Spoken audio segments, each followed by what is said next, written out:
quelqu'un trouve ce journal un jour, ne le jetez pas avant de le lire. Je m'appelle Marie et j'ai 17 ans. J'avais une vie relativement normale avant. J'allais au lycée, je m'entendais bien avec ma maman, j'avais quelques amis. Je voulais grandir et devenir psychologue. J'ai toujours voulu aider les autres avec leurs problèmes. Mais je me doutais pas que ça servirait à rien. On était en 2020.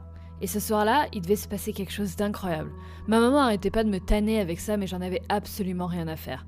Un astéroïde devait percuter la Lune le lendemain soir, un truc du genre. Et apparemment, n'importe qui pourrait le voir de l'extérieur. Tout le monde parlait que de ça à la télé. Apparemment, ce serait un événement historique. Ce soir-là, tout le monde était dans la rue. Enthousiastes, certains avec leur télescope, d'autres avec leur appareil photo. Tout le monde regardait la Lune et attendait, jusqu'à ce que ça arrive. L'astéroïde percuta la Lune. Et même si on savait que ça allait arriver, tout le monde était quand même choqué. La plupart de nos voisins se sont mis à applaudir pendant un court instant, jusqu'à ce que quelqu'un se mette à crier en bas de la rue, suivi de plusieurs paroles horrifiées. « Oh mon Dieu !» disaient les gens en rentrant chez eux. La Lune n'était plus la même. Elle était penchée et beaucoup plus grosse qu'avant. C'était pas normal. On est rentré avec maman pour voir ce qu'il disait à la télé.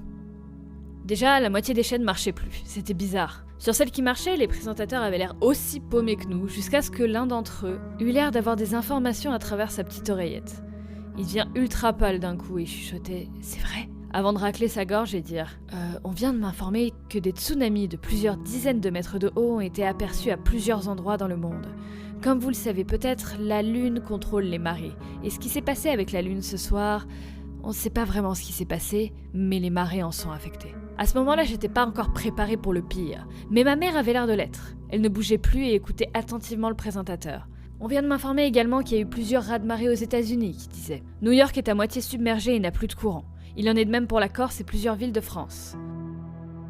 Ma mère me prit la main calmement et fermement, et je savais déjà ce qu'elle allait dire. C'était grave.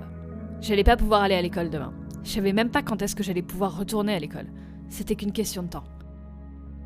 Mon téléphone ne marchait plus, la 4G était coupée et je pouvais appeler personne. Pendant que le présentateur parlait carrément de volcans en éruption et de tremblements de terre, je pris un blouson et sortis de chez moi. J'avais plus beaucoup de temps. Ironiquement, j'avais lu beaucoup de livres sur la fin du monde. Je savais ce qu'il fallait faire dans ce genre de situation. Il fallait avoir de quoi survivre. Je courus vers le supermarché le plus proche et même s'il était 20h, j'étais pas la seule à avoir eu cette idée. Les vitres étaient brisées, il y avait déjà plein de gens qui se battaient et ravageaient le centre commercial. Heureusement pour moi, la plupart n'étaient pas extrêmement intelligents et se battaient pour des bonbons ou des frites. Alors que dans ce cas-là, il fallait privilégier les aliments qui se gardent. Genre les boîtes de conserve, ce genre de choses. Je remplis mon sac et partis vite d'ici. Sur le chemin, je tomba sur Alex, avec qui j'avais passé 2 ans au lycée. Mais là n'était pas le moment de parler du lycée. Il me prit par la main en me hurlant qu'un tsunami approchait de nous, qu'il fallait se protéger absolument et qu'on n'avait pas le temps. Et j'avoue que maintenant que j'y repense, ça sentait l'air de la mer. Et c'était pas du tout censé sentir l'air de la mer là où on habitait. Je pensais à ma maman qui était partie de son côté pour amener de la nourriture à la maison. Je me demandais si on l'avait prévenue. Et puis d'un coup, je me rendis compte de ce qui se passait. Il y avait une gigantesque vague qui arrivait vers nous. Genre, énorme. Elle plongea toute la ville dans l'ombre et pendant un court instant, j'ai cru me voir mourir, mais Alex me traîna jusque chez lui et me força à passer par une trappe juste à temps. J'ouvris les yeux. Là où j'étais, il y avait plusieurs personnes.